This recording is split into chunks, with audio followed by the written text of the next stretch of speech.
세계 최고의 의사 17명이 살아있는 가장 부유한 남성 중 한 명의 외동아들을 구하기 위해 소집됩니다. 이 소녀는 아무도 설명할 수 없고 어떤 검사로도 감지할 수 없으며 어떤 치료법으로도 고칠 수 없는 신비한 병으로 고통받고 있었습니다. 소년의 상태가 악화되고 병원 전체가 혼란에 빠지면서 희망이 사라지기 시작할 때 청소부 아주머니의 딸인 조용한 8살 소녀가 아무도 눈치채지 못한 것을 발견합니다.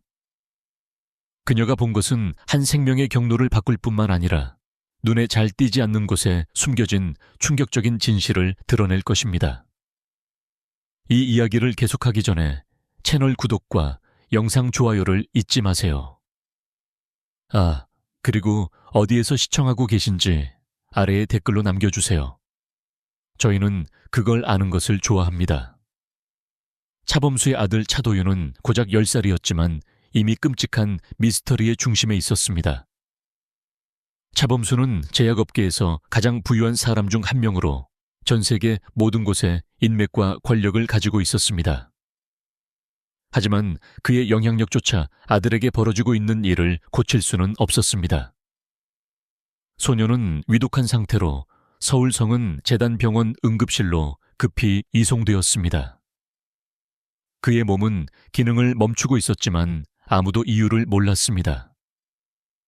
그의 활력 징후는 빠르게 떨어지고 있었고 산소 포화도는 위험할 정도로 낮았으며 피부는 이상한 회색으로 변했습니다. 상황이 너무 심각해서 전 세계 최고의 의사 17명이 소집되었습니다. 그들은 계속해서 검사를 실시했지만 모든 결과는 정상으로 돌아왔습니다. 아무도 무슨 일이 일어나고 있는지 이해할 수 없었습니다. 병원은 스트레스와 두려움으로 가득했습니다. KBS, SBS 뉴스 취재진이 밖에 몰려들었습니다. 보안팀은 도처에 있었습니다. 전 세계 사람들이 지켜보며 기다리고 있었습니다. 병원 안은 모든 것이 긴장되고 절박하게 느껴졌지만 여전히 해답은 없었습니다. 소녀는 악화되고 있었고 그에게 남은 시간이 얼마 없었습니다. 이 혼란 속에서 아나린이라는 어린 소녀도 병원에 있었습니다. 아나린은 고작 8살이었고 가난한 집안 출신이었습니다. 그녀가 이곳에 있는 이유는 그녀의 어머니 박선희가 병원에서 계약직 미화원으로 일했기 때문이었습니다. 어머니가 복도와 방을 청소하는 동안 아나린은 조용히 주변에서 일어나는 모든 것을 지켜보았습니다. 아무도 그녀에게 주의를 기울이지 않았습니다. 그녀는 의사도 간호사도 아니었고 중요한 사람도 아니었습니다. 하지만 아나린은 날카로운 눈을 가지고 있었습니다. 그녀는 짧은 인생 동안 많은 것을 보았는데 그 중에는 최근 아버지의 죽음이라는 매우 슬픈 일도 포함되어 있었습니다. 그녀는 아버지의 마지막 날들, 그의 모습, 몸이 변하는 방식, 그리고 의사들 역시 무엇이 잘못되었는지 몰랐던 방식을 단 하나의 세부 사항도 잊지 않았습니다. 이제 그녀가 차범수의 아들을 지켜볼 때 소년의 상태에서 뭔가 익숙한 느낌을 받았습니다. 피부색, 호흡이 변하는 방식, 그리고 의사들이 혼란스러워하는 모든 것이 그녀의 아버지를 떠올리게 했습니다. 아나린은 많은 것을 알지 못했지만 이전에 자신이 보았던 것은 알고 있었습니다. 아나린이 계속 지켜보는 동안 그녀는 마음속 깊은 곳에서 무언가를 느끼기 시작했습니다. 아버지의 병에서 비롯된 기억이 선명하게 되살아났습니다. 그것은 단순한 느낌이 아니었습니다. 그것은 명확한 징후였습니다. 그녀는 이전에 똑같은 것을 보았고 갑자기 모든 것이 이해되었습니다. 그녀는 모든 의학 용어나 기계를 이해하지 못했지만 그녀의 기억은 강했습니다. 주변의 모든 사람들이 당황하는 동안 그녀는 침착했습니다. 그녀는 자신이 기억하는 것에 집중했고 그것을 지금 보고 있는 것과 비교했습니다. 소년의 피부색, 숨을 쉬려고 할 때 가슴이 움직이는 방식, 그리고 어떤 의사도 이유를 찾지 못하는 방식까지. 이 모든 것이 그녀의 아버지의 마지막 날들과 똑같았습니다. 아나리는 의학 교육을 받지 않았지만 다른 누구도 가지지 못한 것, 즉 고통과 상실로 가득 찬 기억을 가지고 있었습니다. 그 기억은 의사들이 가지지 못한 일종의 지식을 그녀에게 주었습니다. 의사들은 여전히 혼란에 빠져 있었습니다. 그들은 모니터를 보고 서로 논쟁하고 검사를 계속해서 반복했습니다. 그들은 소년의 산소 포화도가 왜 그렇게 낮은지 설명할 수 없었습니다. 그들은 여러 가지 치료법을 시도했지만 아무것도 도움이 되지 않았습니다.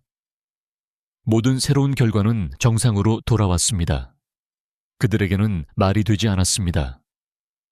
한 의사는 심지어 유령과 싸우는 것과 같다고 말했습니다. 실제이지만 보이지 않는 무언가. 한편 아나리는 근처에 서서 조용했지만 경계를 늦추지 않았습니다. 그녀는 방에 들어갈 수 없었지만 복도에서 지켜보았습니다. 아무도 그녀를 눈치채지 못했고 그 덕분에 그녀는 방해받지 않고 모든 것을 관찰할 수 있었습니다. 그리고 그 순간 아나리는 강한 생각을 했습니다. 그것은 단순한 추측이 아니었습니다. 그것은 그녀가 진정으로 믿는 것이었습니다. 그녀는 모든 의사들이 놓친 뭔가 잘못된 것이 있다는 것을 깨달았습니다. 그리고 그것은 그들이 똑똑하지 않아서가 아니었습니다. 그것은 그들이 그녀가 이전에 보았던 것을 보지 못했기 때문이었습니다. 아나리는 누군가에게 말할까 생각했지만 누가 그녀의 말을 들을까요? 그녀는 고작 아이였고 심지어 환자도 아니었습니다. 그녀의 어머니는 단순한 청소부였습니다. 병원의 누구도 8살 소녀의 말을 믿지 않을 것입니다.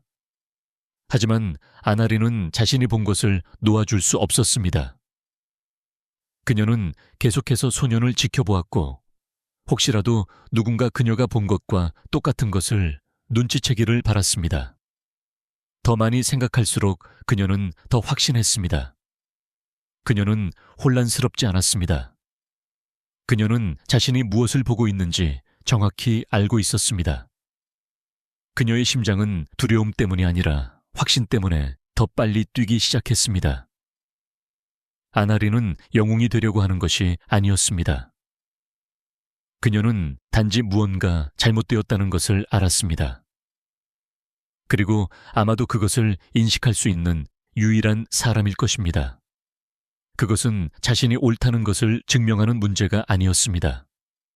그것은 남은 시간이 많지 않은 소년을 구하는 문제였습니다.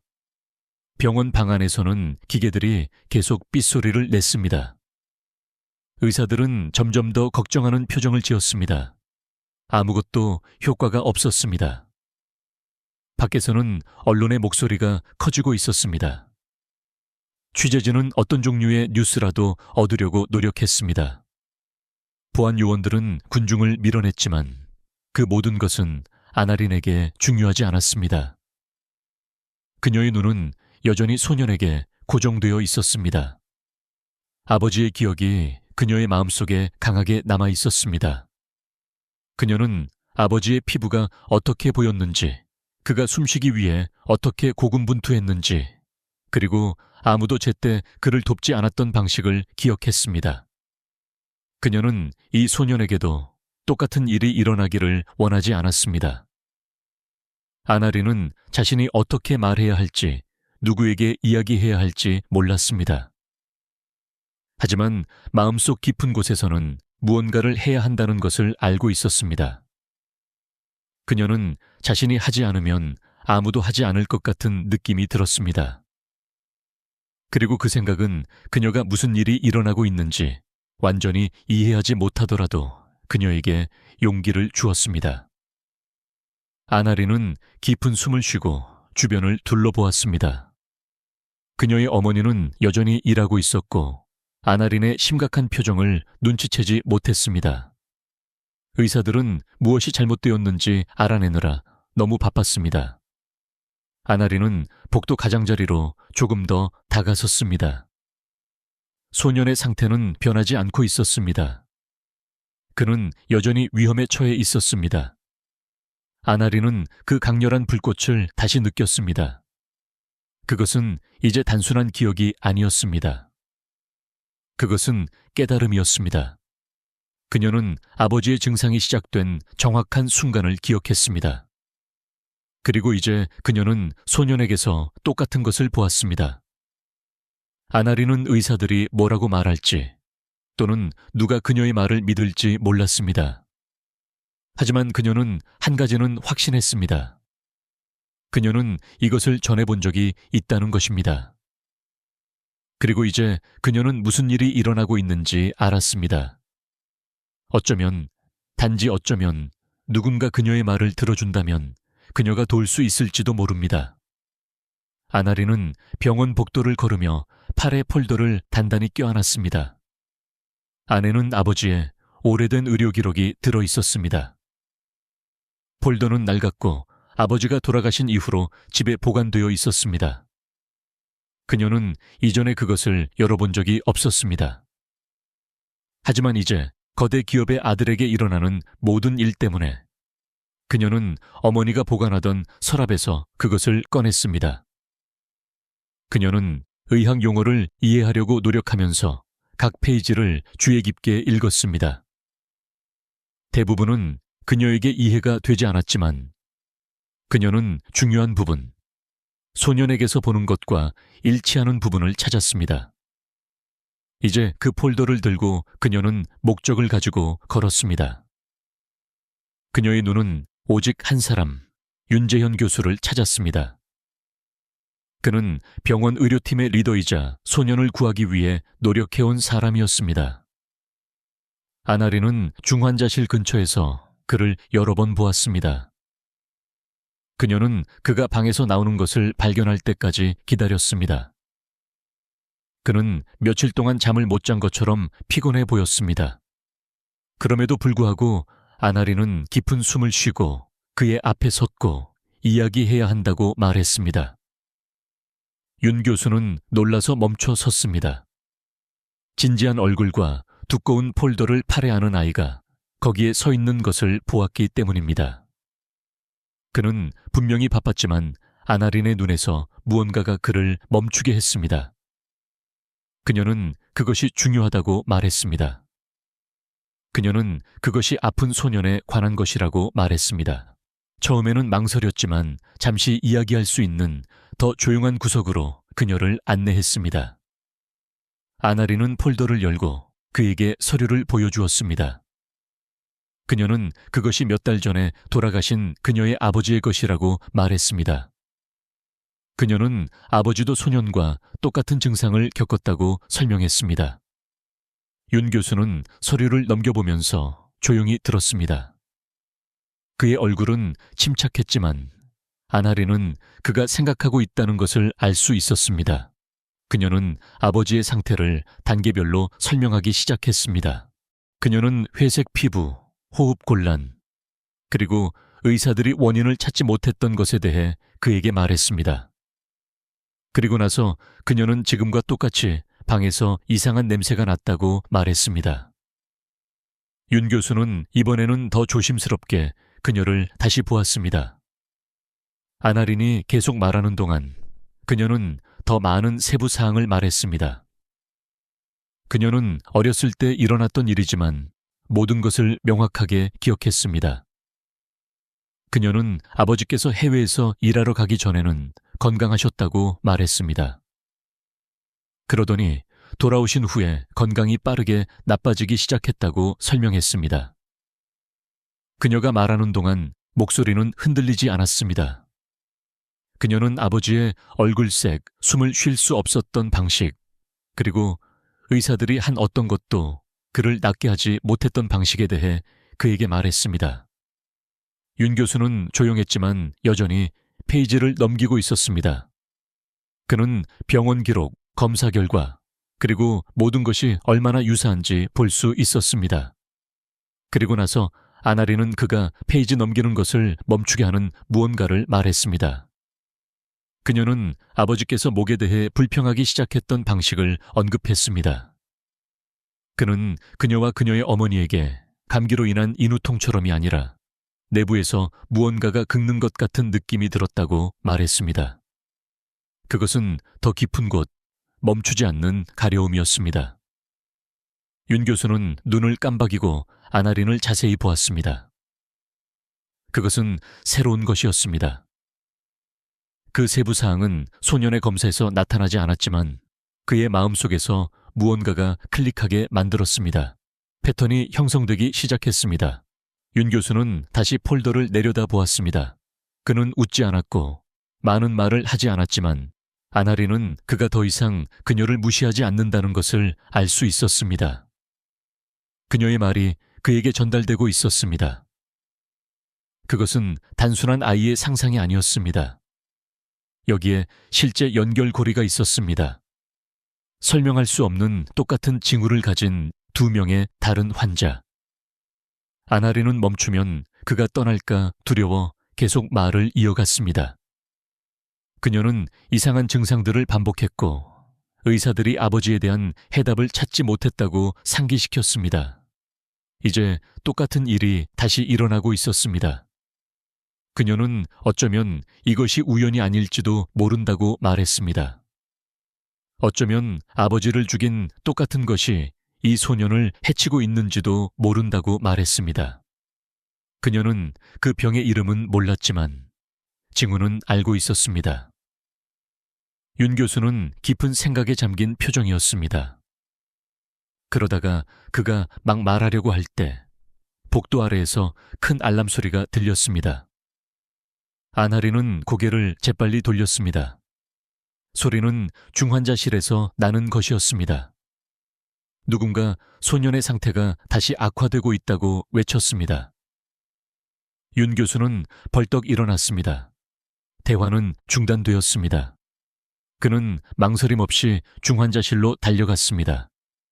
간호사와 다른 의사들이 그의 뒤를 따랐습니다. 아나린은 움직이지 않았습니다. 그녀는 폴더를 들고 그저 거기에 서 있었습니다. 그녀는 복도가 다시 활동으로 가득 차는 것을 지켜보았지만 무언가 바뀌었다는 것을 알았습니다.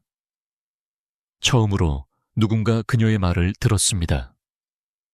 의사는 많은 말을 하지 않았을지 모르지만 그녀가 목의 가려움을 언급했을 때 그의 눈빛이 바뀌었습니다.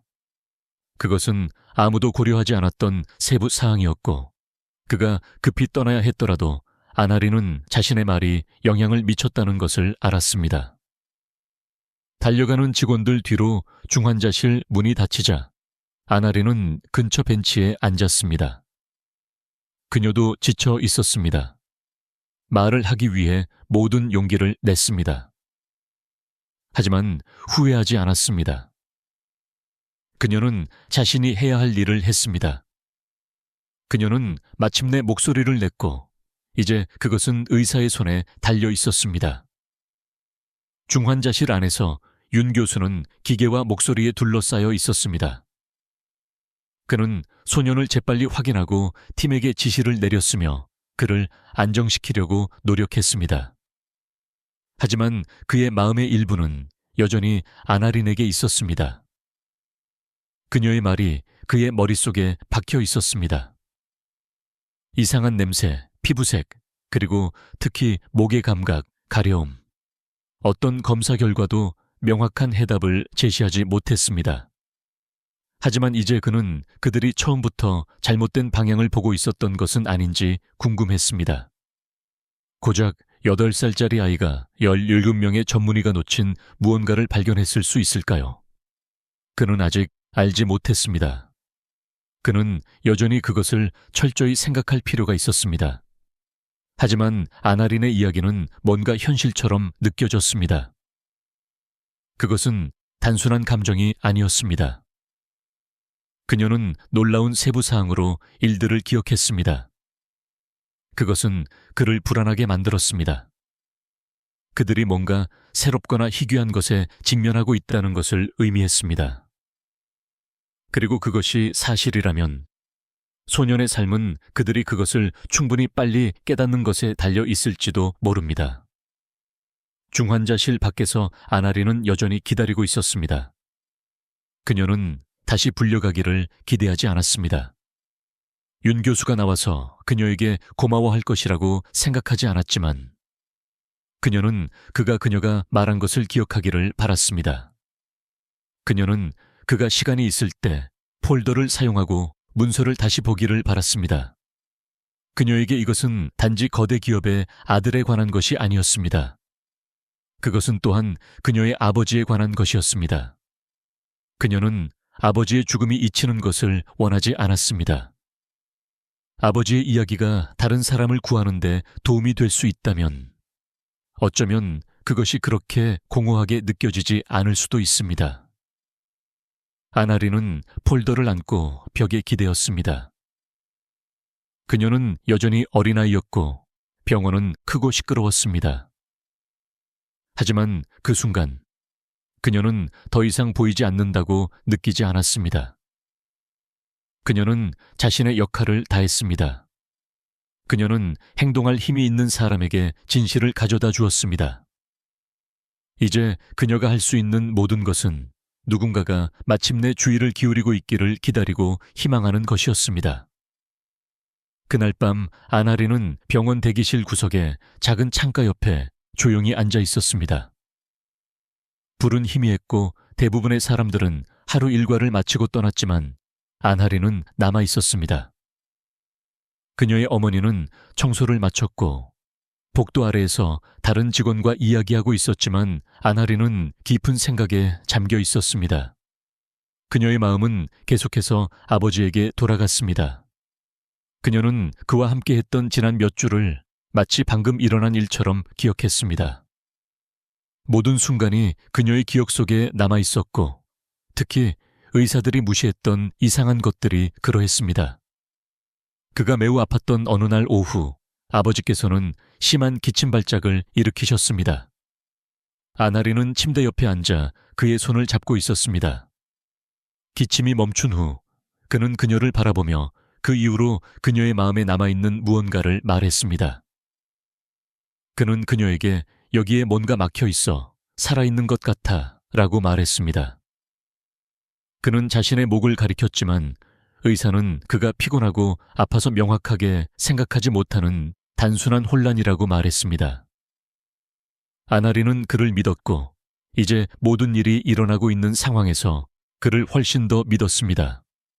그녀는 다른 것도 기억했습니다. 그의 방에서 났던 냄새. 그때는 그녀를 괴롭혔지만 다른 아무도 신경 쓰지 않는 것 같았습니다. 그것은 일반적인 약 냄새나 청소용품 냄새가 아니었습니다. 그것은 달랐습니다. 비 온 후에 흙처럼 젖은 냄새가 났지만 뭔가 더 나쁜 것과 섞여 있었습니다. 그것은 그녀에게 썩은 무언가, 거기에 있어서는 안 될 무언가를 떠올리게 했습니다. 그 냄새는 몇 달 동안 그녀의 마음속에 남아 있었습니다. 이제 소년의 병실 근처를 걸을 때마다 그녀는 그것을 다시 눈치챘습니다. 희미했지만 거기에 있었습니다. 똑같은 이상한 냄새. 그것은 그녀의 속을 조금 뒤집었지만 무엇보다도 그녀에게 확신을 주었습니다. 이것은 단순한 우연이 아니었습니다. 그녀의 아버지에게 일어났던 일이 다시 일어나고 있는 것이었습니다. 아버지가 돌아가시던 날, 그녀는 다른 아무도 보지 못한 것을 보았습니다. 그는 침대에서 떨기 시작했고 온몸이 이상하게 움직였습니다. 그리고 나서 의사들이 그를 돕기 위해 노력하는 동안 아나리는 그의 입에서 무언가가 나오는 것을 보았습니다. 그것은 빠르게 일어났습니다. 그가 입을 벌렸고 자꾸 이상한 무언가가 나왔습니다. 그것은 구토나 피와 같은 일반적인 것이 아니었습니다. 그것은 다른 무언가였습니다. 아나리는 그것이 무엇인지 몰랐지만 그것을 분명히 보았습니다. 그것은 침대 시트에 떨어졌다가 아무도 눈치채기 전에 사라졌습니다. 그녀는 간호사들에게 말하려고 했지만 그들은 듣지 않았습니다. 그들은 그녀가 두려워서 상상하는 것이라고 말했습니다. 그 후 아무도 그것을 다시 언급하지 않았지만 아나리는 결코 잊지 않았습니다. 이제 소년이 아버지처럼 병원 침대에 누워있고 똑같은 증상이 나타나면서 그 기억은 그 어느 때보다 강하게 되살아났습니다. 냄새, 호흡 문제, 피부색, 그리고 이제 아버지의 입에서 나오는 것을 보았던 기억. 이 모든 것이 연결되었습니다. 아나리는 오랫동안 조용히 앉아 생각했습니다. 그러다가 그녀 안에서 무언가가 변했습니다. 그녀는 더 이상 두렵지 않았습니다. 그녀는 자신이 옳다는 것을 알았습니다. 그리고 다른 아무도 행동하지 않는다면 그녀가 스스로 무언가를 해야 했습니다. 아나리는 사람들이 그녀를 진지하게 받아들이지 않을 것이라는 것을 알았습니다. 그녀는 고작 8살 소녀였습니다. 간호사들은 그녀를 무시했습니다. 의사들은 너무 바빴습니다. 심지어 그녀의 어머니조차 그녀가 단지 오래된 슬픔에 반응하는 것이라고 생각했습니다. 하지만 아나리는 더 이상 그것을 신경 쓰지 않았습니다. 그녀는 다른 누군가가 이해해 주기를 기다리는 것을 멈췄습니다. 그녀에게는 기억이 있었습니다. 그녀에게는 징후가 있었습니다. 그리고 그녀에게는 그것에 대해 무언가를 할 용기가 있었습니다. 그 생각은 그녀를 두렵게 했지만 또한 그녀에게 힘을 주었습니다. 다른 아무도 해답을 찾도록 돕지 않는다면 그녀는 혼자서 할 것입니다. 그녀에게는 도구나 지식이 없었지만 더 좋은 것이 있었습니다. 그녀는 그것을 전해 보았습니다. 그녀는 무엇을 찾아야 할지 알았습니다. 그리고 더 중요하게는 어디를 찾아야 할지 알았습니다. 모든 것이 똑같은 장소, 목을 가리켰습니다. 아버지께서 그곳을 가리켰고 이제 소년도 똑같은 징후를 보이고 있었습니다. 의사들은 다른 모든 곳을 찾고 있었지만 아나리는 해답이 두 환자 모두 불평했던 똑같은 지점에 있다는 것을 알았습니다. 그녀는 어떻게 행동해야 할지 생각했습니다. 그녀는 허락 없이 소년의 방에 들어갈 수 없다는 것을 알았습니다. 항상 근처에 간호사들이 있었고 때로는 보안 요원들도 있었지만 아무도 보고 있지 않은 순간이 있을지도 모릅니다. 어쩌면 확인하기에 충분할 만큼 가까이 갈 수 있을지도 모릅니다. 그녀는 누구에게도 해를 끼치고 싶지 않았습니다. 그녀는 단지 자신이 본 것이 진짜라는 것을 증명하고 싶었습니다. 그녀는 아직 완전한 계획은 없었지만 무엇이 가장 중요한지는 알았습니다. 소년의 목에 무언가가 박혀 있는지 확인하는 것. 그것은 더 이상 단순한 이론이 아니었습니다. 그녀는 그것을 완전히 믿었습니다. 이상한 호흡, 피부색, 냄새, 그리고 아버지께서 내부에서 살아있는 것처럼 느껴진다고 말씀하셨던 기억. 이 모든 것이 똑같은 원인을 가리켰습니다. 아나리는 그것이 질병이라고 생각하지 않았습니다. 그것은 다른 무언가, 물리적인 무언가, 의사들이 보지 못하는 무언가처럼 느껴졌습니다. 그녀는 그것을 전에 한 번 보았고 이제는 아무도 무시할 수 없는 증거와 함께 그것을 다시 볼 필요가 있었습니다. 아나리는 긴장했지만 또한 단호했습니다. 그녀는 관심을 받거나 사람들이 틀렸다는 것을 증명하기 위해 이것을 하는 것이 아니었습니다. 그녀는 이것이 소년의 생명을 구할 수도 있다고 믿었기 때문에 하는 것이었습니다. 그녀의 아버지는 아무도 이유를 이해하지 못한 채 돌아가셨습니다. 아나리는 그를 되살릴 수 없었지만 어쩌면 똑같은 일이 다시 일어나는 것을 막을 수 있을지도 모릅니다. 그녀가 옳다면 기다리는 것은 소년이 살아남지 못한다는 것을 의미할 수 있었습니다. 그 생각은 무시하기에는 너무 무거웠습니다. 그녀는 복도를 마지막으로 한 번 더 보았습니다. 병원은 이제 더 조용해졌습니다. 불빛은 희미했고 발소리는 드물었습니다. 그녀의 어머니는 여전히 건물의 다른 부분에서 일하고 있었습니다. 안하리는 일어섰고 아버지와 함께했던 그 마지막 날의 기억을 여전히 붙잡고 있었습니다. 그녀는 자신이 본 것을 결코 잊지 않을 것입니다. 그리고 이제 그 기억을 마음에 새긴 채 그녀는 선택을 했습니다. 그녀는 무슨 일이 있어도 진실을 찾으려고 노력할 것입니다. 그녀는 고작 아이였습니다. 하지만 그녀는 다른 아무도 모르는 것을 알고 있었습니다. 그것은 중요해야 했습니다. 아나리는 소년의 병실 밖에 서 있었고 가슴이 두근거렸습니다. 복도는 평소처럼 바빴습니다. 하지만 그 순간 의료팀은 중환자실의 다른 부분에서 발생한 다른 응급 상황으로 호출되었습니다. 간호사들은 사라졌고 윤 교수는 불과 몇 분 전에 그 지역을 떠났습니다. 이것이 그녀의 기회였습니다. 그녀는 어떤 잘못도 하고 싶지 않았지만 지금 행동해야 한다는 것을 알았습니다. 다른 아무도 그녀를 믿지 않았습니다. 그녀는 마지막으로 한 번 더 주변을 둘러보았습니다.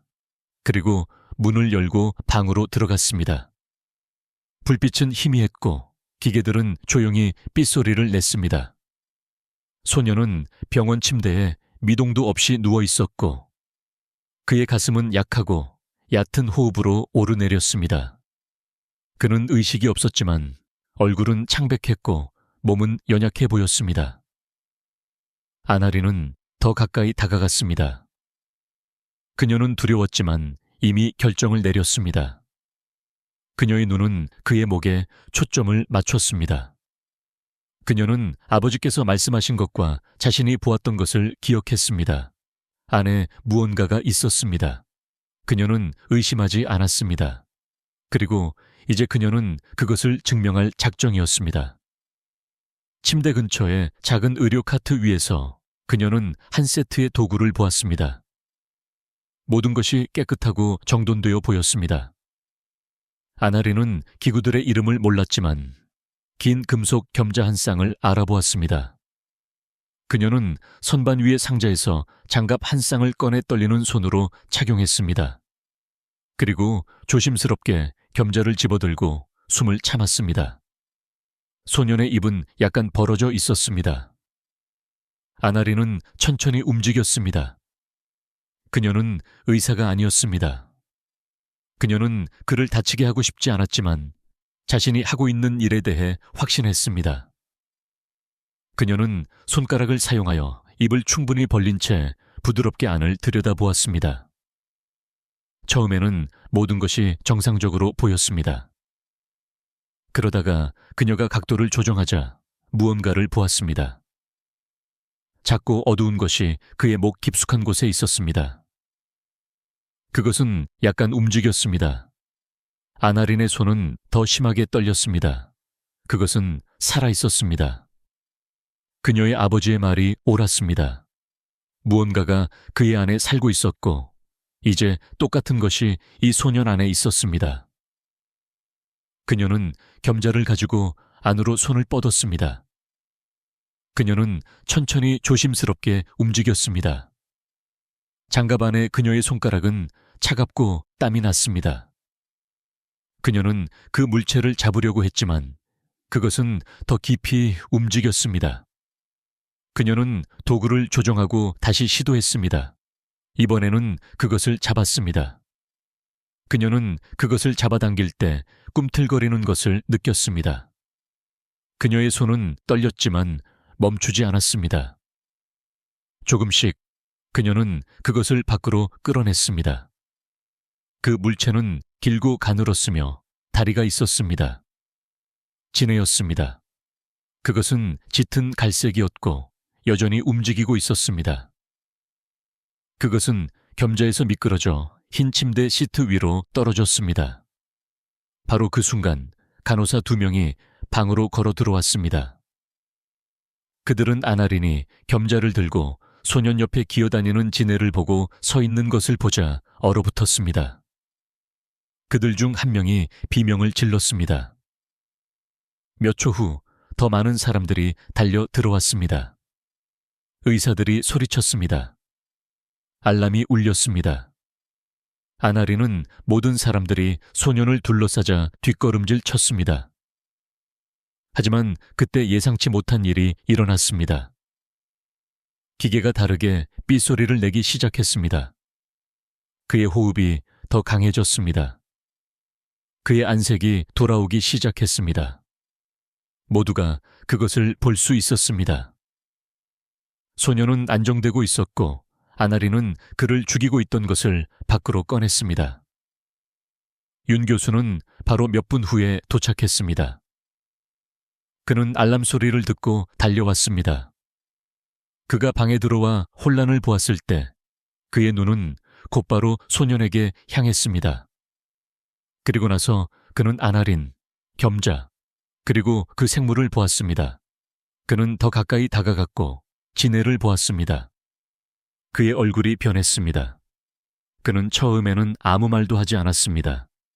그는 그저 응시했습니다. 그러다가 그는 카트에서 깨끗한 유리병을 움켜쥐고 그것을 열고 도구를 사용하여 지네를 안에 넣었습니다. 그것은 여전히 살아있었고 병 안에서 기어다니고 있었습니다. 방 안의 모든 사람들은 조용히 지켜보았습니다. 아무도 환자 안에서 저런 것을 본 적이 없었습니다. 윤 교수는 아나린을 보았습니다. 그는 소리치지 않았습니다. 그는 화를 내지 않았습니다.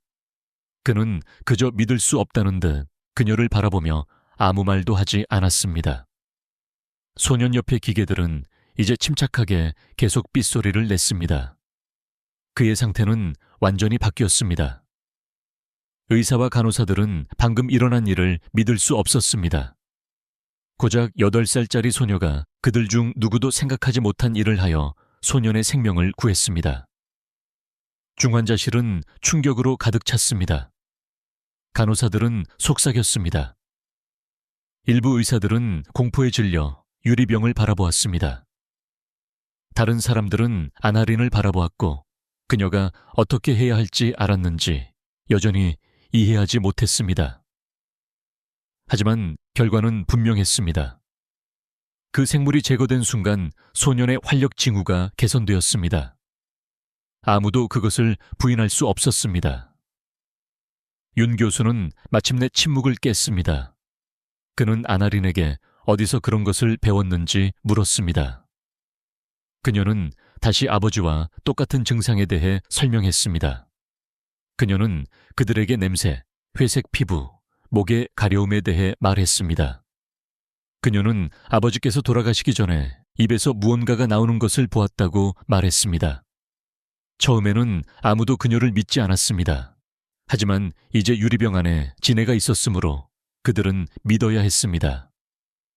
윤 교수는 천천히 고개를 끄덕였습니다.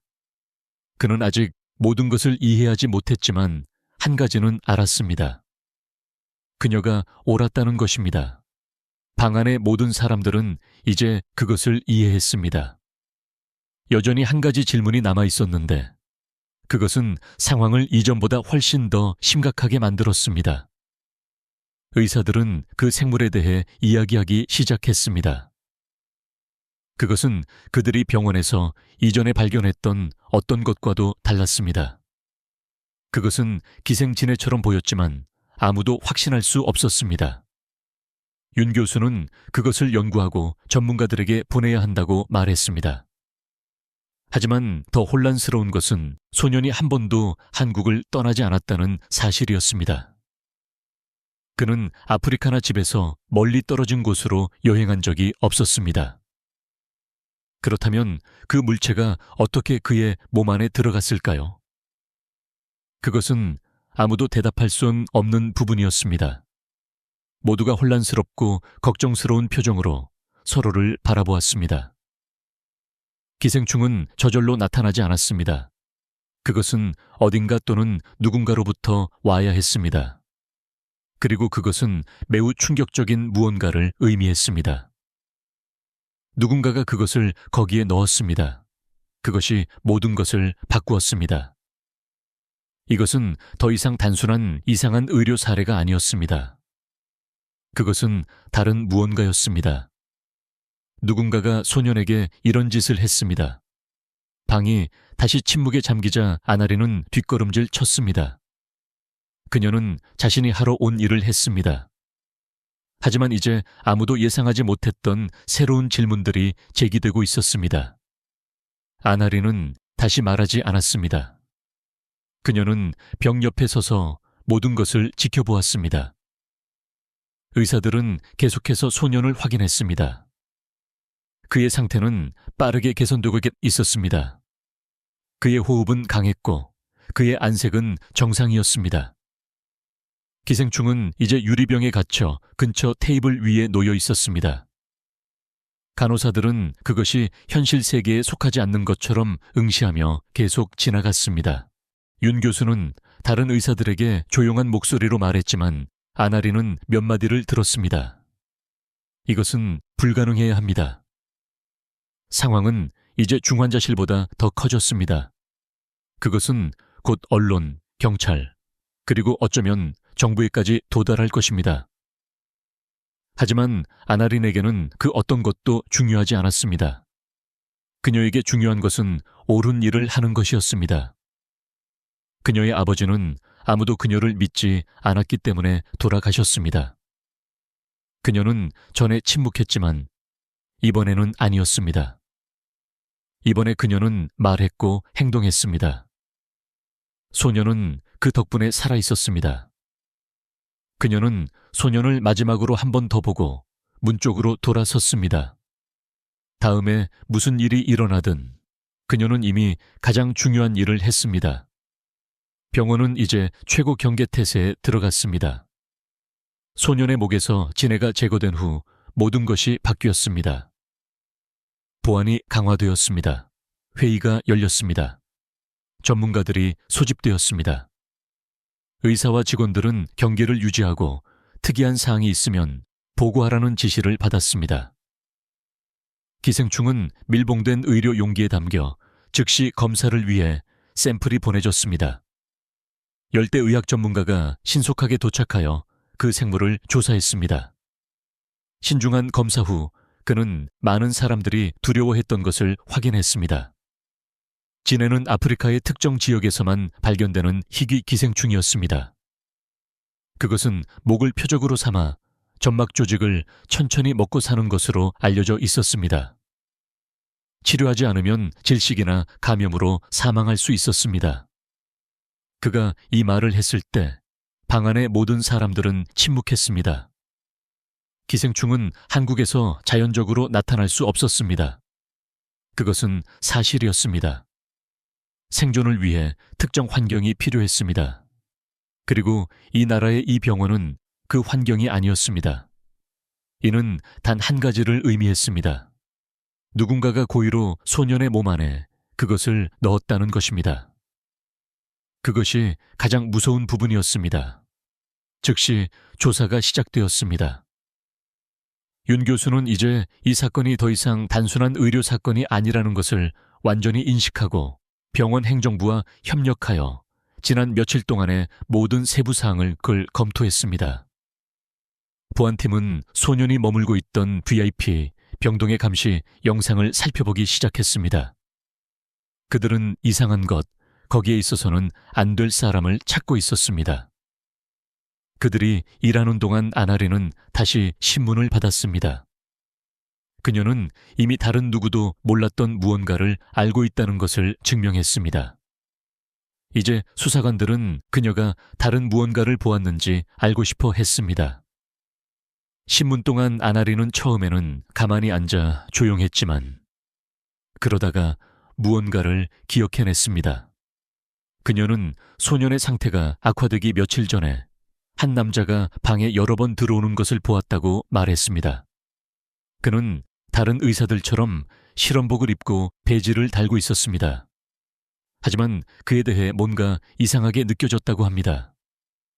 그녀는 그가 일반 의사들이 떠난 후에도 때로는 방문 시간이 아닌 늦은 밤에도 들어왔던 것을 기억했습니다. 보안팀은 그 단서에 집중했습니다.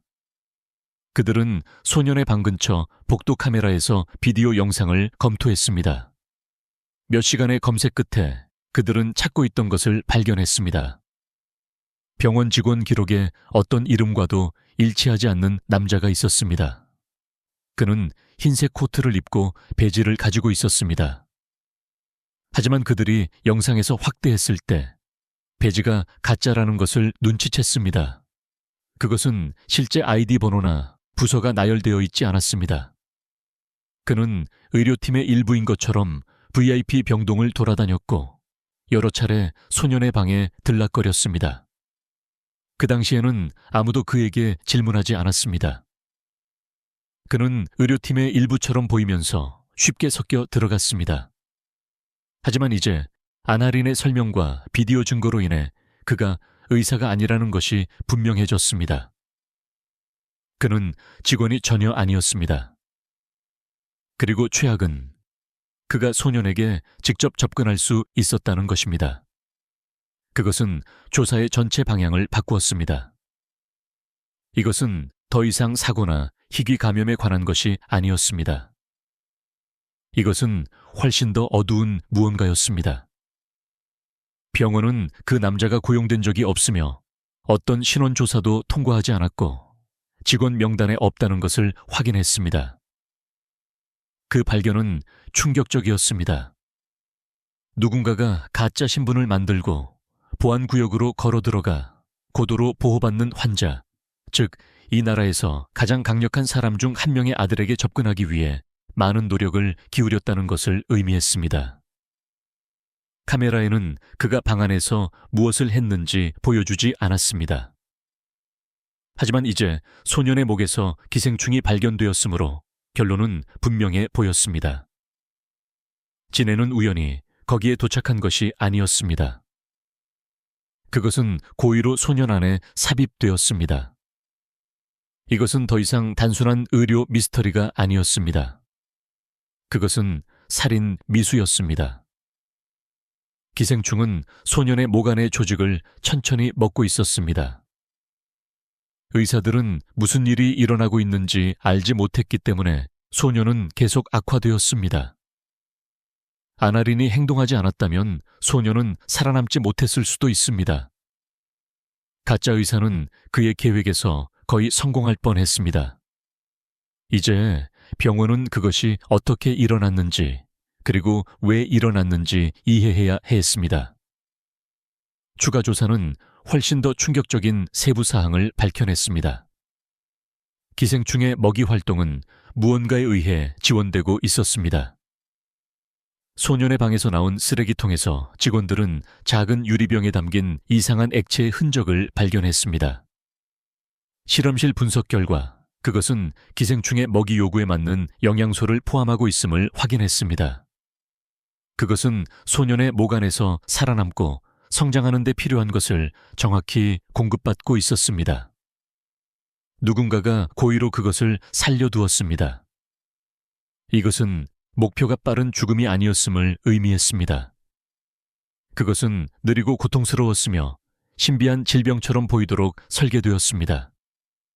의사들은 소년의 상태를 이해하려고 계속 노력하겠지만 제때 진짜 원인을 찾지 못할 것입니다. 아나린의 기억, 용기, 그리고 행동이 아니었다면 아무도 진실을 발견하지 못했을 것입니다. 병원에서 누군가가 고의로 이런 짓을 했다는 생각은 받아들이기 어려웠습니다. 직원들은 믿을 수 없었지만 모든 징후는 하나의 끔찍한 사실을 가리켰습니다. 누군가가 소년을 죽이기를 원했고 그들은 모든 것을 매우 신중하게 계획했습니다. 이제 병원의 모든 대화는 질문으로 가득 찼습니다. 실험복을 입은 남자는 누구였습니까? 어떻게 그는 아무도 막지 못하는 그런 보안구역 안으로 들어갈 수 있었습니까? 왜 누군가가 아이를 표적으로 삼았을까요?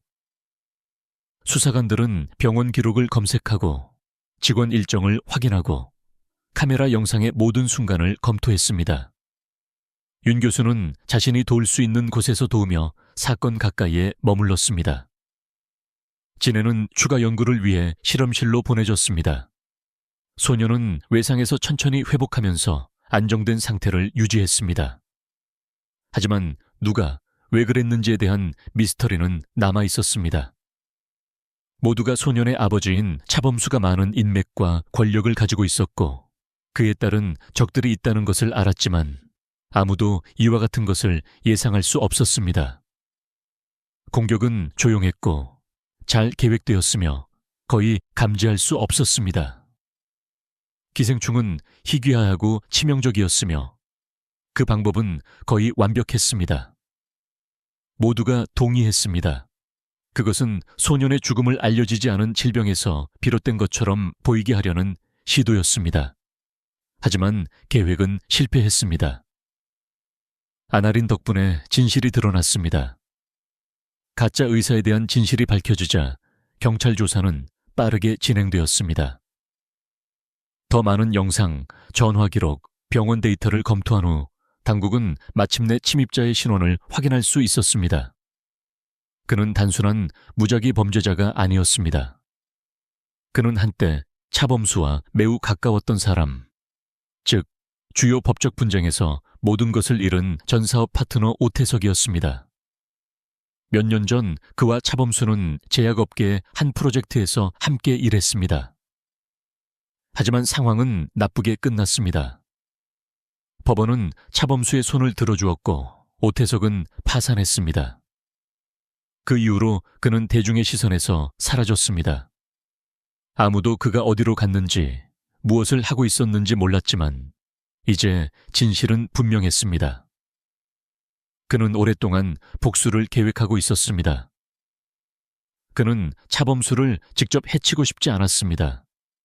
그는 그의 외아들을 공격함으로써 그를 최악의 방식으로 무너뜨리기를 원했습니다.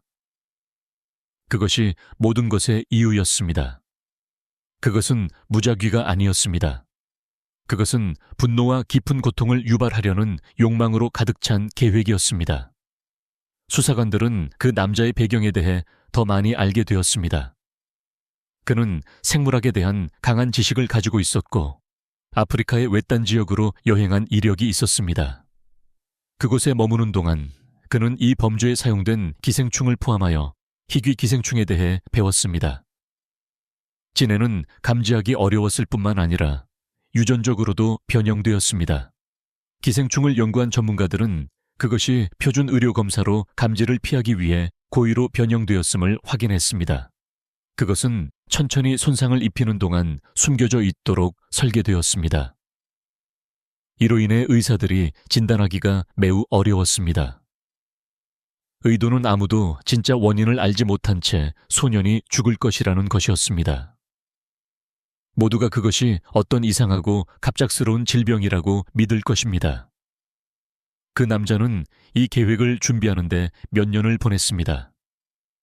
그는 연구하고 생물을 수집하고 유전 코드를 변경했습니다. 그리고 나서 가짜 문서와 도난당한 신분을 사용하여 의사 복장을 하고 병원에 들어갔습니다. 모든 것이 신중하게 이루어졌습니다. 여러 면에서 그것은 완벽한 범죄였습니다. 적어도 아나린이 개입하기 전까지는 그랬습니다. 아무도 어린 소녀가 범죄를 막을 것이라고 예상하지 못했습니다. 범인은 아마도 그녀를 전혀 눈치채지 못했을 것입니다. 그녀는 단지 청소부의 딸이었고 아무런 권력이나 지위도 없는 사람이었습니다. 하지만 아나린은 다른 아무도 보지 못한 것을 보았습니다. 그녀는 주의를 기울였습니다. 그녀는 아버지의 병을 기억했습니다. 그리고 소년에게서 똑같은 징후를 보았을 때 그녀는 행동했습니다. 아나린이 그것을 꺼냈을 때 기생충은 거의 마지막 단계에 도달했을 뻔했습니다. 그녀의 행동은 소년을 구했을 뿐만 아니라 범인의 계획을 망쳤습니다. 그것이 모든 것을 바꾸었습니다. 보이지 않아야 했던 사건은 이제 증거를 갖게 되었습니다. 진해는 살아있었습니다. 그것은 연구되었고 진실이 밝혀졌습니다. 경찰은 이제 동기, 방법, 그리고 용의자를 갖게 되었습니다. 전체 사건으로 흔들린 병원은 그 남자가 잡힐 것이라고 확신하고 싶었습니다. 그들은 어떤 위험도 감수할 수 없었습니다. 그래서 그들은 법집행기관과 협력하여 함정을 준비했습니다. 그들은 그 남자가 곧 기생충을 확인하거나 그의 특별한 조제에게 마지막 투여량을 전달하기 위해 돌아올 것이라고 믿었습니다. 계획은 간단했습니다. 소년의 방은 그대로 남겨졌습니다. 똑같은 장비, 똑같은 모습, 아무것도 변하지 않은 것처럼 모든 것이 유지되었습니다. 하지만 방 안에는 작은 카메라와 마이크가 숨겨져 있었습니다. 사복 경찰관들은 일반 병원 직원인 척 근처에 머물렀습니다. 보안팀은 주의를 끌지 않으면서 경계를 유지했습니다. 의도는 그 남자가 그의 계획이 여전히 작동하고 있으며 기생충이 여전히 소년 안에 있으며 천천히 그의 일을 하고 있다고 믿게 만드는 것이었습니다. 경찰은 그가 기생충이 살아있고 활동적으로 유지되는 데 도움이 되었던 액체 혼합물인 한 번 더 보충제를 주기 위해 돌아올 것이라고 예상했습니다. 그들은 그가 정확히 언제 올지 몰랐지만 그의 패턴을 기반으로 곧 올 것이라고 예상했습니다. 미끼는 준비되었습니다. 그들이 필요로 한 것은 그가 다시 걸어 들어오는 것뿐이었습니다. 한편 아나리는 어머니와 함께 조용한 방에 머물렀습니다. 그녀는 피곤했고 여전히 모든 일에 충격을 받았습니다. 하지만 그녀는 자신의 역할이 끝났다는 것을 알았습니다. 이제 이 모든 일을 한 사람을 잡는 것은 어른들에게 달려 있었습니다. 병원 안은 겉으로는 모든 것이 정상적으로 보였지만 모두가 긴장했습니다. 의사들은 계속해서 그들의 일을 했습니다. 간호사들은 평소처럼 복도를 돌아다녔습니다. 하지만 진실은 모든 직원에게 경고가 주어졌다는 것이었습니다. 그들은 그 남자의 사진을 보았습니다. 그들은 이상한 일이 있으면 즉시 보고해야 한다는 것을 알았습니다. 감시실에서 경찰관들은 모든 복도, 모든 문을 지켜보았습니다. 몇 시간이 흘렀습니다. 그러다가 한 남자가 건물로 들어섰습니다. 그는 흰색 코트를 입고 배지를 가지고 있었으며 침착하게 걸었습니다. 처음에는 그는 다른 의사와 똑같이 보였지만 보안팀은 즉시 그를 알아보았습니다. 그가 돌아온 영상 속의 그 남자였습니다. 경찰관들은 그가 VIP 병동으로 걸어가는 동안 조용히 그를 따라갔습니다. 그는 병원이 더 이상 자신의 것이 아니라는 것을 모른 채 자신감을 가지고 움직였습니다. 그가 소년의 방에 도착했을 때 그는 문을 열고 안으로 들어섰습니다. 그것이 마지막 실수였습니다. 몇 초 안에 경찰관들이 그의 뒤에서 방으로 들어섰습니다. 그는 손에 보충제를 든 채 붙잡혔습니다. 함정은 완벽하게 작동했습니다. 그의 계획은 끝났습니다. 소년은 안전했습니다. 그리고 이제 정의가 시작될 것입니다. 병원은 마침내 다시 숨을 쉬었습니다. 직원들은 안도했습니다. 수사관들은 더 많은 증거를 수집했습니다. 기생충, 변형된 액체, 가짜, 아이디, 모든 것이 이제 경찰의 손에 있었습니다. 그 남자는 더 이상 숨길 것이 없었습니다. 그의 동기는 분명했고 그의 방법은 노출되었으며 그의 복수 시도는 실패했습니다. 윤 교수는 소년이 계속해서 신중한 감시 아래 회복하도록 했습니다. 그는 아나린을 다시 만났는데 이번에는 제대로 감사를 표하기 위해서였습니다. 그녀는 다른 누구도 할 수 없었던 일을 했습니다. 그녀는 세부 사항을 알아차렸고 과거를 기억했으며 용기를 가지고 행동했습니다. 소년의 가족은 전체 이야기를 들었습니다.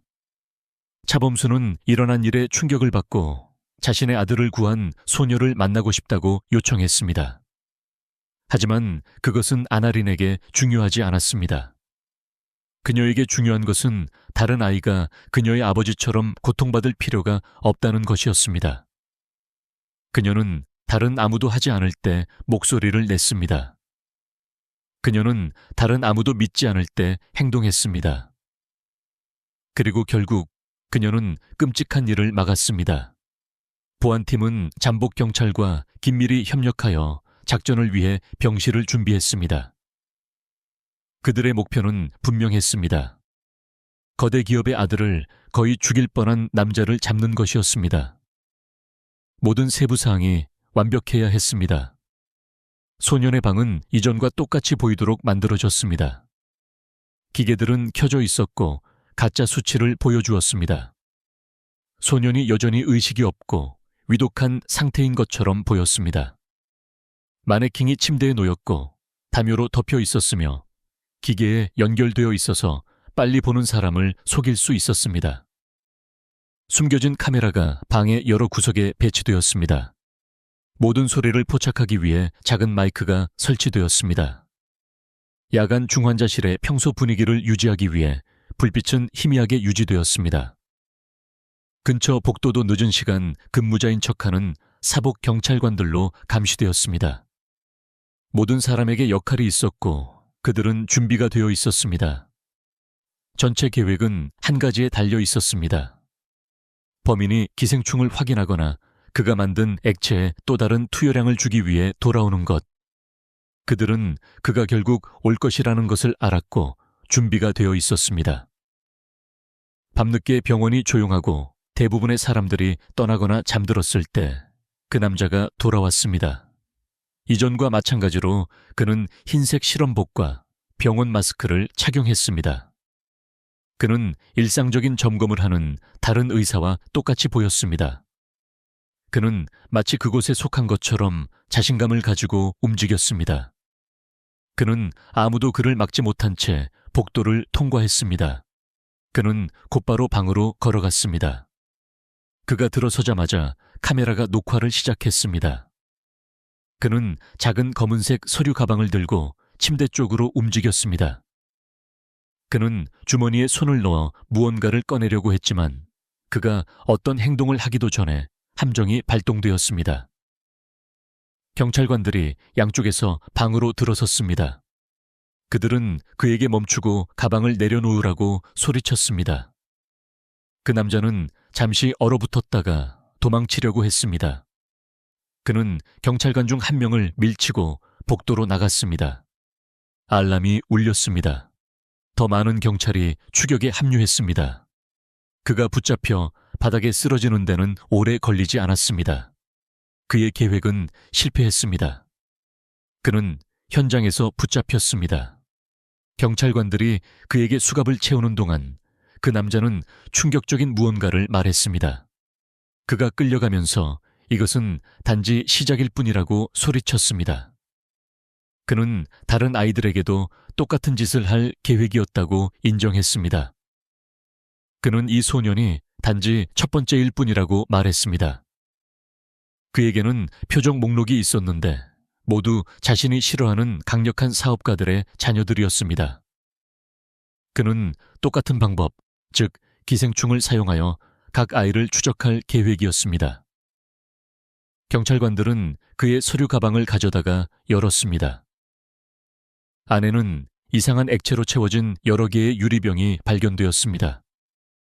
또한 작은 기생충 유충이 담긴 용기도 있었습니다.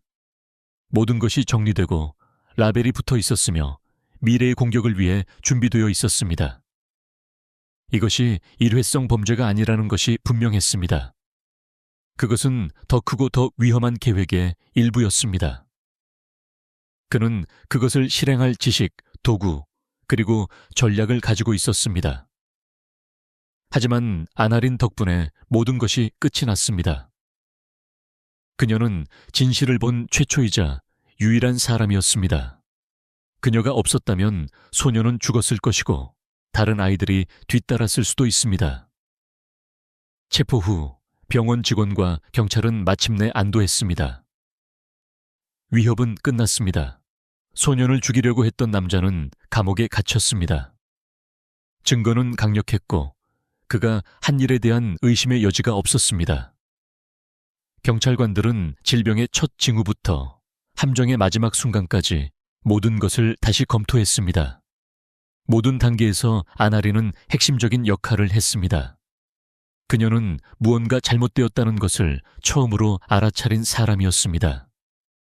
그녀는 아버지에게 일어났던 일을 기억했습니다. 그녀는 다른 아무도 그녀를 믿지 않을 때 목소리를 냈고 가장 중요할 때 용기를 가지고 행동했습니다. 윤 교수는 경찰과 병원 이사회와 만났습니다. 그들은 모두 아나린 없이는 여전히 해답을 찾고 있을 것이라는데 동의했습니다. 소녀는 사라졌을 것이고 범인은 자유로웠을 것입니다. 모든 것을 바꾼 것은 아나린이었습니다.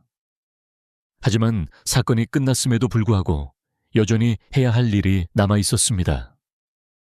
아나린이 처음부터 마음속에 품고 있던 무언가, 즉 똑같은 방식으로 돌아가신 아버지의 정의를 찾는 것이었습니다.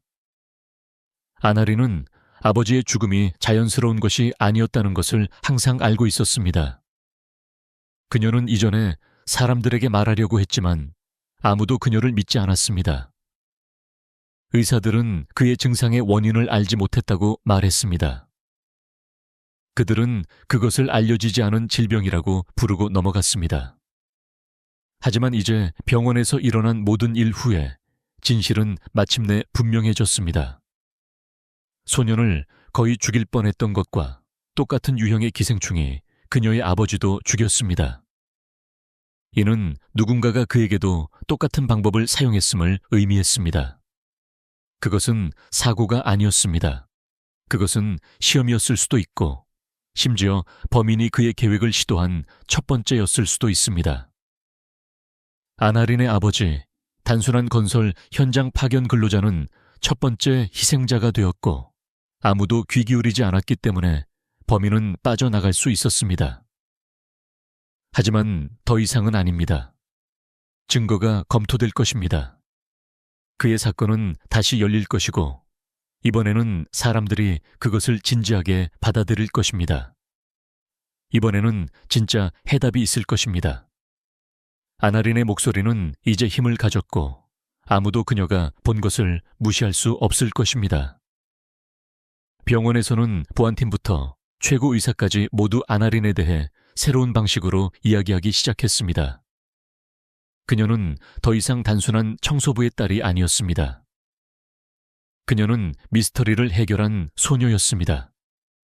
그녀는 위험한 범죄자를 막는 데 도움을 주었고 한 아이의 생명을 구했습니다.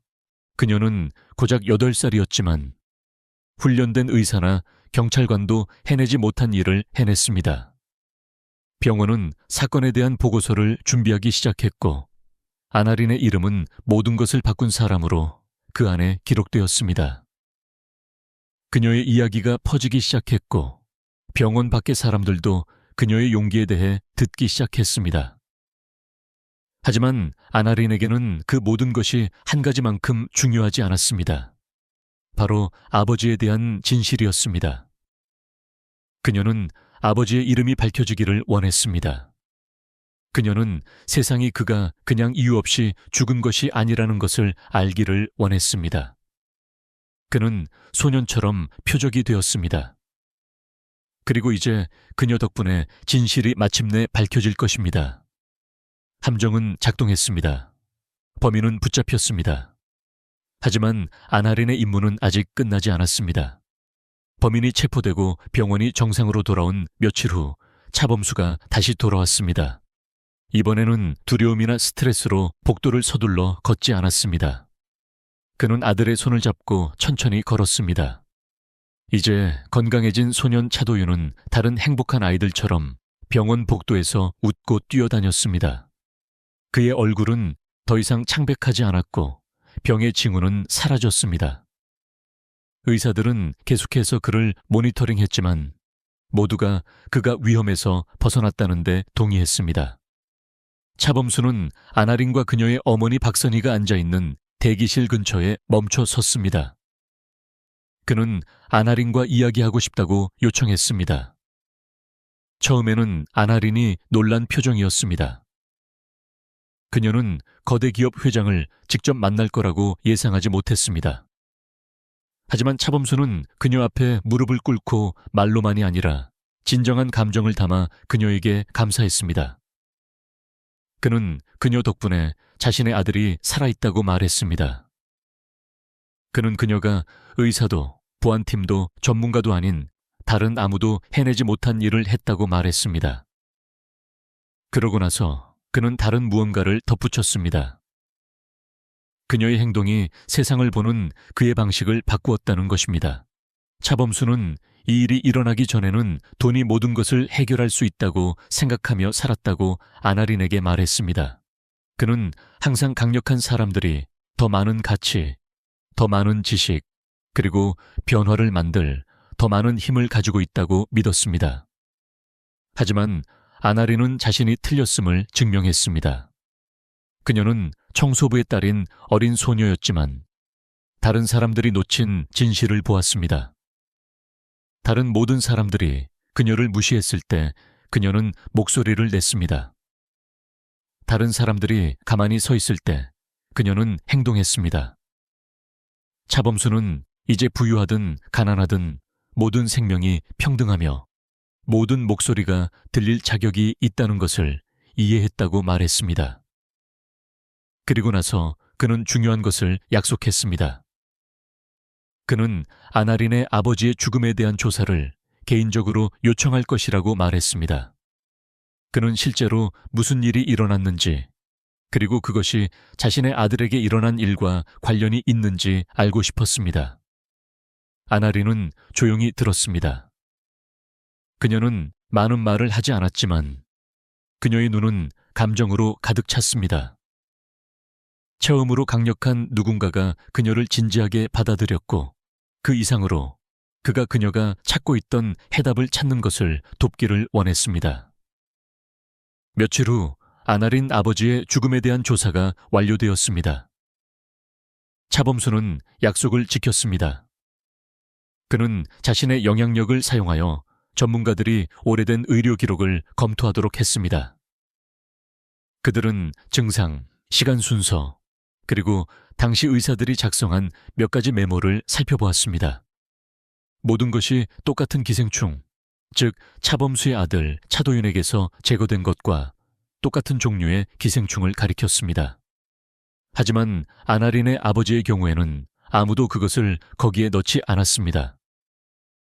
그것은 아프리카에서 일하는 동안 자연적으로 그의 몸 안에 들어갔습니다.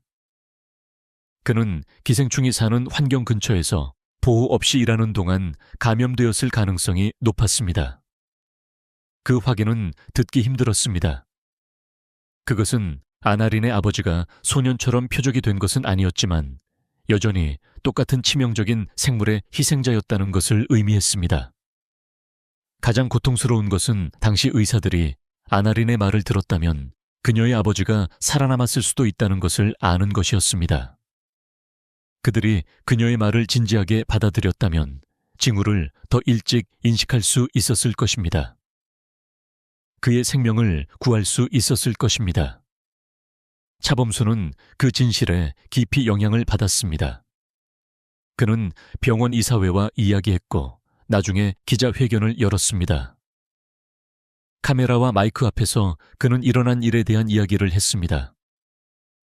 그는 자신의 아들이 어떻게 거의 죽을 뻔했는지, 기생충이 어떻게 무기로 사용되었는지, 그리고 한 작은 소녀가 어떻게 모든 것을 멈췄는지 설명했습니다. 그는 아나린이 생명을 구했을 뿐만 아니라 더 큰 문제를 드러냈다고 말했습니다.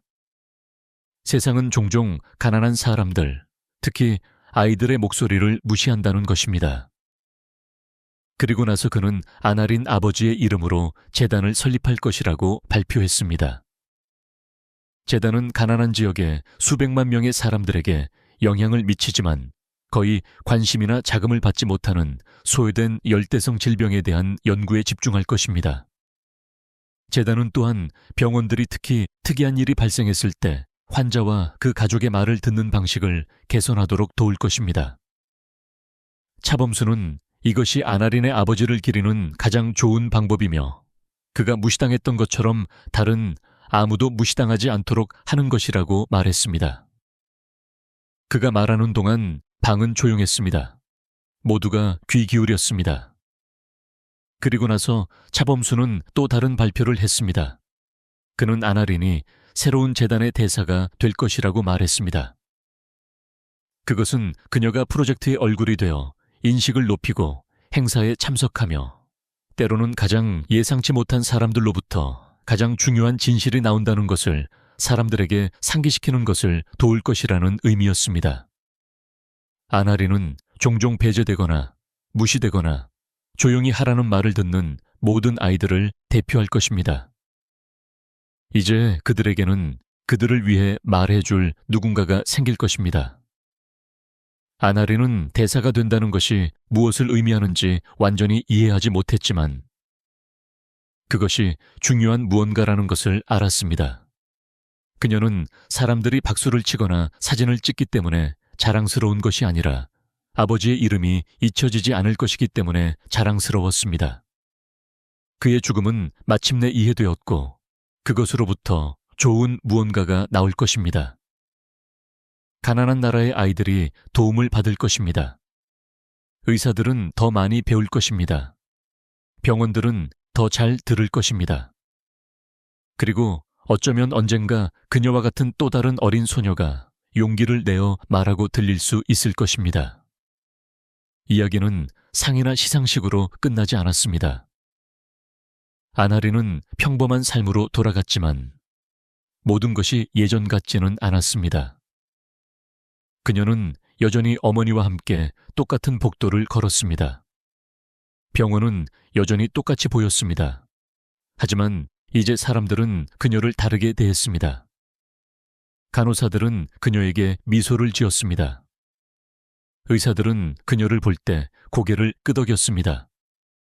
보안 요원들은 존경심으로 그녀에게 인사했습니다.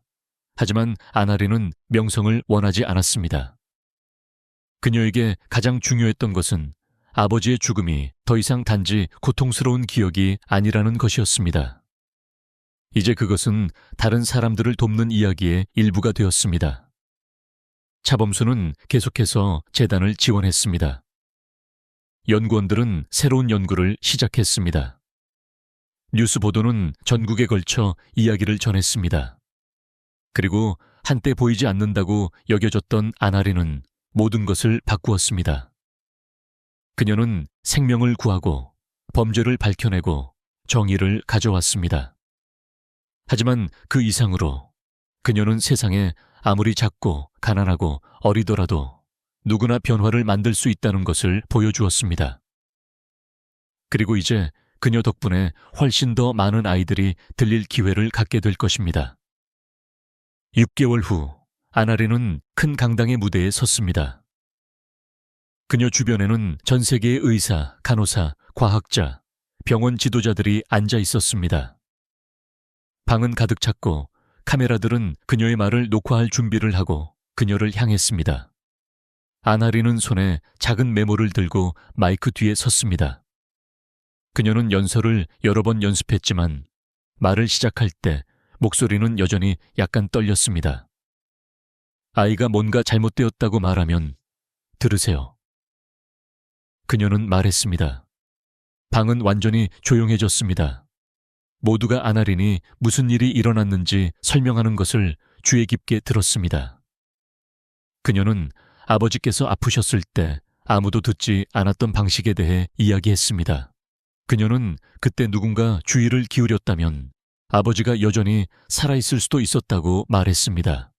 그녀는 똑같은 징후를 다시 보았을 때 이번에는 돈, 의사, 보호 등 모든 것을 가진 소년에게서 보았지만 진실이 무시되었기 때문에 여전히 거의 죽을 뻔했다고 공유했습니다.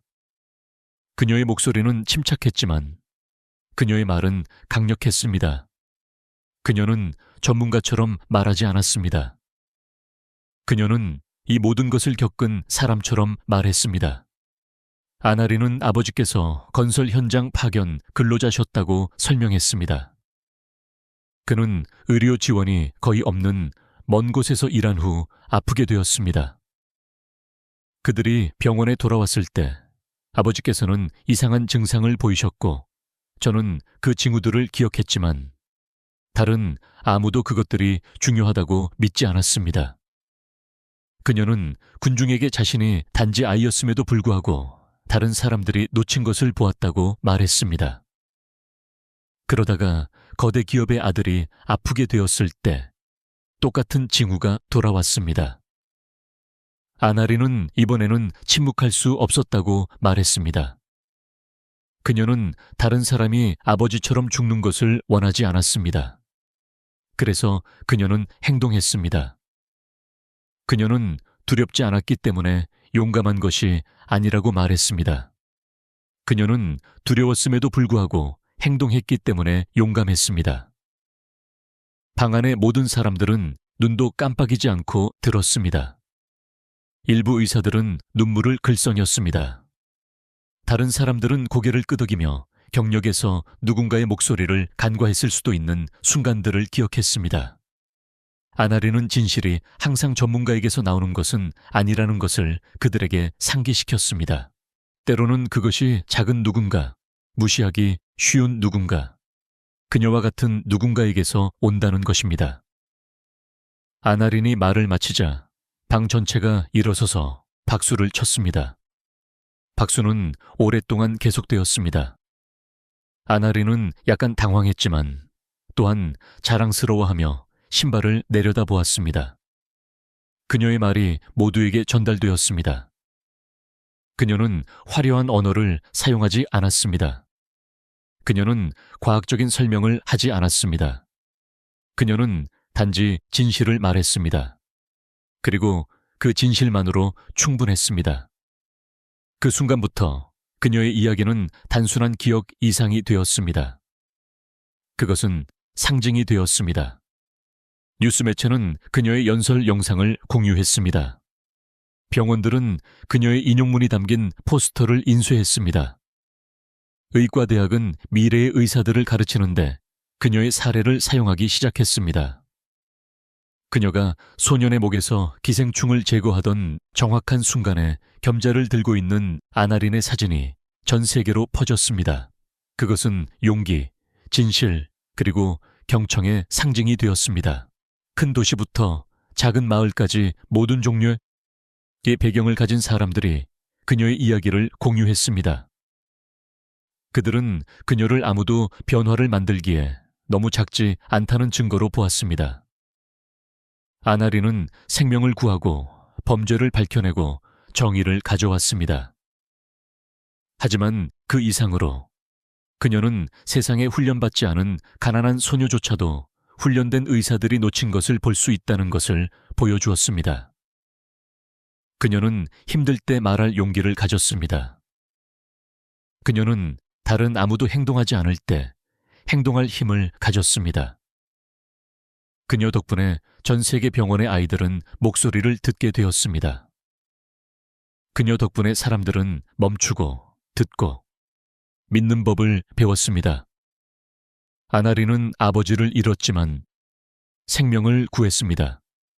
그리고 그렇게 함으로써 그녀는 미래를 바꾸었습니다. 그녀의 목소리는 희망의 상징이 되었습니다. 그리고 전 세계 병원에서 아이가 뭔가 잘못되었다고 말하면 사람들은 마침내 귀 기울였습니다. 마지막으로 이 이야기의 끝에 도달했습니다. 여기까지 와주셔서 정말 기쁩니다. 시청해 주셔서 대단히 감사합니다.